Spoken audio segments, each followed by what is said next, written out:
কত দোয়াই তো করলাম, দোয়া তো কবুল হয় না। অনেক এরকমটা বলে।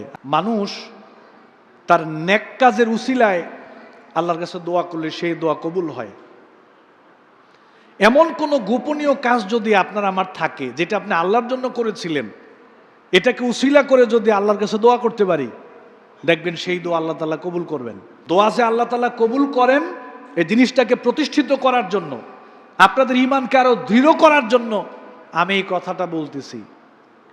দোয়ার মতো দোয়া করতে জানলে 100% আল্লাহ তাআলা দোয়া কবুল করে নেয়। যদি দোয়ার মতো দোয়া করতে আমরা জানি। আমি, আল্লাহ আমাকে মাফ করুন, মনে হয় যেন বিগত 2-2.5 বছরের ভিতরে আমার লাইফের একটা গুরুত্বপূর্ণ সময় এই 2-2.5 বছর 3 বছরের ভিতর দিয়ে অতিক্রম হয়েছে। আমার জীবনের খুব গুরুত্বপূর্ণ কিছু টার্নিং পয়েন্ট। এর মধ্যে একটা হচ্ছে, ধরেন আমার বিয়ে থেকে শুরু। আমার বিয়ে, আমি আল্লাহ তাআলার কাছে যেভাবে দোয়া করেছি, ভেঙে ভেঙে আল্লাহকে বলেছি, আলহামদুলিল্লাহ আল্লাহ সেভাবে কবুল করেছেন। আমার পরিবারে আমার 2টা বোনের বিয়ে আল্লাহর কাছে দোয়া করেছি, যেভাবে করেছি আলহামদুলিল্লাহ আল্লাহ কবুল করেছেন। আমার বিয়ে শাদীর পরে স্বাভাবিকভাবে সবাই সন্তানকে কেন্দ্র করে সামনে রেখে আল্লাহর কাছে দোয়া করে, রব্বি হাবলি মিনাস সলিহিন। আল্লাহর কাছে যেভাবে দোয়া করেছি আল্লাহ তাআলা সেভাবে দিয়েছেন আলহামদুলিল্লাহ। গত 13 দিন হয় আল্লাহ তাআলা আমাকে একটা কন্যা সন্তান দান করেছেন আলহামদুলিল্লাহ। আগে একটা ছেলে সন্তান, এখন আল্লাহ তাআলা একটা কন্যা সন্তান দিয়েছেন। আমার এই কন্যা সন্তান দুনিয়াতে আসার 10-12 দিন আগে আমি যে বাসায় ভাড়া থাকি, বাসার মালিকের ওনার স্ত্রী, বাচ্চাটা এক পর্যায়ে এমন সিচুয়েশন হয়েছে যে লাইফ সাপোর্টে নিয়ে যাওয়া হয়েছে।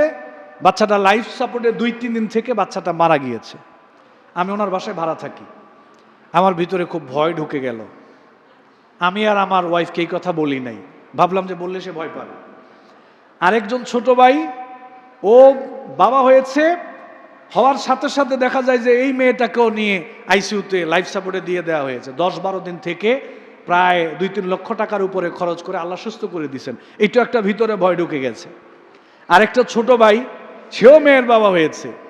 এই মেয়েটা জন্মের পরেই লাইফ সাপোর্টে দিয়ে দেওয়া হয়েছে। 2 দিন হসপিটালে লাইফ সাপোর্টে থেকে এই বাচ্চাটাও মারা গিয়েছে। আমার সন্তানটা দুনিয়াতে আসার আপনার 1 সপ্তাহের ভিতরে এই ঘটনাগুলো আমার আশেপাশে ঘটছে। তখন আমার ভিতরে এমন একটা ভয় ঢুকে গেছে যে আল্লাহ তাআলা ভাগ্যে কি রেখেছেন আমি জানি না।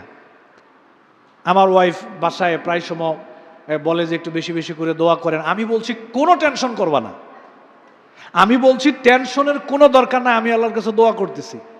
আল্লাহর কাছে ভেঙে ভেঙে বলছি, আল্লাহ আইসিইউ থেকে আপনার কাছে পানা চাই, লাইফ সাপোর্ট থেকে আমি এগুলো থেকে পানা চাই, হসপিটাল ঢাকা, বিপদ আপদ বালা মুসিবত আমি আপনার কাছে পানা চাই।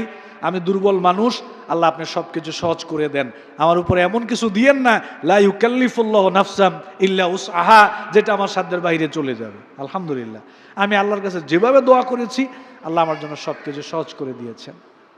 মাদ্রাসাকে কেন্দ্র করে বিশাল দায়িত্ব, জায়গা জমি ক্রয় করা, মসজিদ মাদ্রাসা অবকাঠামো, আল্লাহ তাআলার কাছে দোয়া করেছি। আল্লাহ আমার যতটুকু মনে পড়ে ছোট ছোট অনেক দোয়া আমি করেছি, যেটা আল্লাহ তাআলা আলহামদুলিল্লাহ কবুল করেছেন। এটা বলার উদ্দেশ্য হচ্ছে, বান্দা যদি তার প্রয়োজনটা ওইভাবে আল্লাহর কাছে তুলে ধরতে পারে, দোয়া যে কবুল হয়, আমি এটা বোঝানোর জন্য শুধু আপনাদেরকে কথাগুলো বললাম। আল্লাহ আমাকে মাফ করুন। ছোট ছোট অনেক কাজ আছে যেগুলোকে আপনি উসিলা করে যদি আল্লাহর কাছে চান, সেই উসিলায় আল্লাহ তাআলা দোয়া কবুল করে নেন। এই মর্মে হাদিসের মধ্যে অনেক ঘটনা এসেছে। আপনারা জানেন না যে 3 জন যুবক লম্বা সফর থেকে ফিরে আসতেছেন, পথিমধ্যে ঝড় তুফান শুরু হয়ে গেল। কি করবে, একটা গর্তের ভিতরে গিয়ে ওনারা একটু আশ্রয় নিলেন। হঠাৎ করে একটা বড় পাথর এসে মুখটাকে কি করলো, বন্ধ করে দিল। সেই বুখারীতে আসছে। অনেকক্ষণ এই যে ধাক্কানোর পরেও তো এটা সরাইতে পারলো না। এখন তো নিশ্চিত মৃত্যু, আর কোনো উপায় নাই। তখন একজন কি বলেছিল যে, ভাই প্রত্যেকে একটু চিন্তা করে দেখো তো, কারো জীবনে এমন কোনো কাজ আছে কিনা যেটি শুধুমাত্র আমরা আল্লাহর জন্য করেছিলাম, চলো আমরা ওইটাকে উসিলা করে আল্লাহর কাছে দোয়া করি। সুবহানাল্লাহ। সেখানে তিনজন ব্যক্তি তিনটা কাজ করেছিলেন আল্লাহ সন্তুষ্টির জন্য। এর মধ্যে একজন ব্যক্তি হলো আল্লাহকে বলে যে, আল্লাহ, আমি আমার চাচাতো বোনকে অনেক বেশি ভালোবাসতাম, পছন্দ করতাম। আমি আমার চাচাতো বোনকে অন্যায় কাজের, পাপ কাজের প্রস্তাব করি, কিন্তু আমার চাচাতো বোন রাজি হয় নাই। একটা সময় দুর্ভিক্ষ দেখা দেয়, অভাবে পড়ে আমার চাচাতো বোন আমার কাছে আসে, আমি সে আবার পুনরায় অন্যায় কাজের প্রস্তাব তাকে করলে অভাবের কারণে সে পাপ কাজে আমার সাথে জড়াতে রাজি হয়। এমন একটা সিচুয়েশনে আমরা চলে যাই, এমন একটা অবস্থায় আমরা চলে যাই যে আমরা গুনাহ করলে, পাপ করলে পৃথিবীর কেউ আমাদের গুনায় বাধা দিতে পারবে না, কারণ ছেলে মেয়ের সম্মতিতে পাপ কাজ হতে যাচ্ছে। আমরা যখনই পাপ কাজে জড়াবো, এমন সময় আমার বোন আমাকে বলল যে, ভাই ইত্তাকিল্লাহ, তুমি আল্লাহকে ভয় করো, আমার ক্ষতি করবা না, আমার সতীত্ব নষ্ট করবা না, তুমি আল্লাহকে ভয় করো। সাথে সাথে যুবকের ভিতরে আল্লাহর ভয় ঢুকে গেল। আল্লাহকে ভয় করে তার চাচাতো বোনের কোনো ক্ষতি করলো না, জানা ব্যভিচার পাপাচারে জড়ালো না। এই যুবক আল্লাহকে বলল, আল্লাহ, ওই দিন যদি ওই কাজটা আমি আপনার সন্তুষ্টির জন্য করে থাকি, এই কাজটা যদি আপনার কাছে কবুল হয়ে থাকে, এই উসিলায় আল্লাহ আজকে বিপদ থেকে বাঁচান, এই পাথরকে আপনি সরাইয়া দেন। সাথে সাথে দোয়া কবুল হয়ে গেল, 3 ভাগের 1 ভাগ পাথর সরে গেল। আরেকজন বলল যে, আল্লাহ, আমি বকরি চড়াই, দুধ দহন করে বাড়িতে নিয়ে এসে সর্বপ্রথম আমি আমার বাবা মাকে খাওয়াই, এরপরে আমি আমার বাচ্চাদেরকে খাওয়াই। একদিন বাড়িতে আসতে দেরি হয়ে গেল, এসে দেখলাম মা ঘুমিয়ে গেল।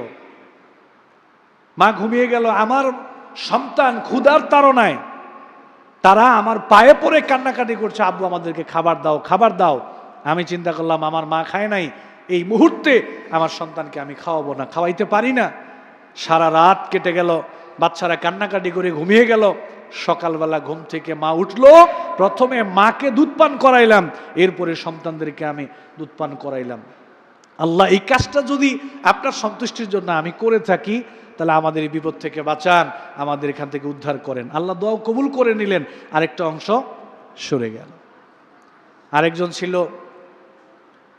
ওনার অধীনে একজন লোক কাজ করেছে, তো একটা পর্যায়ে মজুরি না নিয়ে উনি চলে গেছে। ওই মজুরি দিয়ে এই লোক কিছু বকরি ক্রয় করেছে।